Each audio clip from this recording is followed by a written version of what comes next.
अ, Hindustan paper में आप देखे होंगे कि जी, इसका डिटेल निकाला गया था कि कि 92,000 प्लस फाइनली रिजल्ट आउट हुआ, जी, फाइनली रिजल्ट, जबकि 1,22,000 वैकेंसी थी। जी, सवाल उठता है कि आपका कट ऑफ इतना हाई रहा जी, और सीट इतनी वैकेंट रह गई। जी, आखिर ये इसका किस तरीके से ये रिजल्ट बनाया गया जी, कि इस तरह की बातें हुई? जी, तो इसमें थोड़ी स्पष्टता रहनी चाहिए। जी, ये तो सिर्फ हुआ कि देख लीजिए 8,000 इधर 22,000 30,000 सीट ऐसे आपका वैकेंट चला गया। जी, जबकि कट ऑफ अगर मैथ की बात की जाए तो पीजीटी में आपका 92 से ऊपर चला गया, टीजीटी में उतना ऊपर चला गया, अन्य सब्जेक्ट में भी कट ऑफ बहुत हाई रहा, जबकि क्वेश्चन का लेवल ठीक-ठाक था। कई जगह मतलब 100 पार भी हो हाँ, जाता कई जगह 100 पार भी कर गए। तो सवाल उठता है कि आखिर इसका आधार क्या रहा रिजल्ट बनाने का, है। जी, जो इतना high cut off student qualify नहीं करते तो एक मतलब हम समझ सकते थे। जी, आपका एससी, एसटी फीमेल कैंडिडेट का 39 उसका कट ऑफ है, मिनिमम कट ऑफ है, क्वालीफाइंग कट ऑफ है और कैटेगरी बाय कैटेगरी अलग क्वालीफाइंग कट ऑफ है।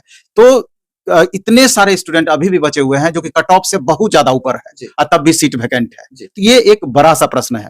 इसके अलावा मल्टीपल रिजल्ट वाली बात है। जी, तो अभी भी हमको लगता है कि 20 से 30,000 के बीच में जी, ऐसे कैंडिडेट होंगे कि जो मल्टीपल रिजल्ट में आएंगे। करीब हमको लगता है 50 से 60,000 सीट इस तरीके से अगर आप देखेंगे जी, तो सीट वैकेंट रह जाना है। जी, अब सवाल ये उठता है कि बड़ा प्रश्न ये है कि ये जो सीट वैकेंट रह रही है हुँ, या जो ये जो सीट वैकेंट होगा, हुँ, इसी वैकेंसी के स्टूडेंट से ये भरा जाना चाहिए था, जी, वाजिब में भरा जाना चाहिए जी, था।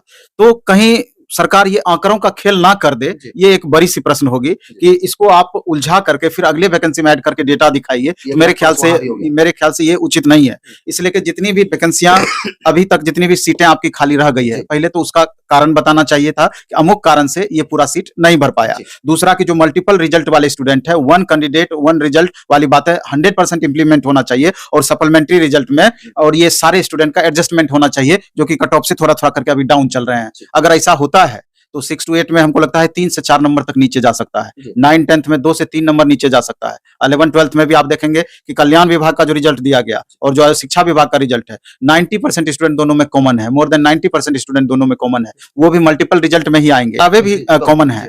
तो ये सारा एक ये बड़ा प्रश्न है जी, कि आखिर इसका एडजस्टमेंट का आधार क्या है? इसके बाद आप देखेंगे महिलाओं का 35% हॉरिजॉन्टल रिजर्वेशन की बात की गई है। जी, पीजीटी, टीजीटी में 50% हॉरिजॉन्टल रिजर्वेशन की बातें आपकी 1 टू 5, 6 टू 8 में कही गई है। तो क्या महिलाओं को जितना रिजर्वेशन दिया गया था, जी, तो वो पूरा सीट महिलाओं से भरा गया? एक बड़ा प्रश्न है। इसके बाद मेल और फीमेल का कट ऑफ कैसे बराबर जा सकता है?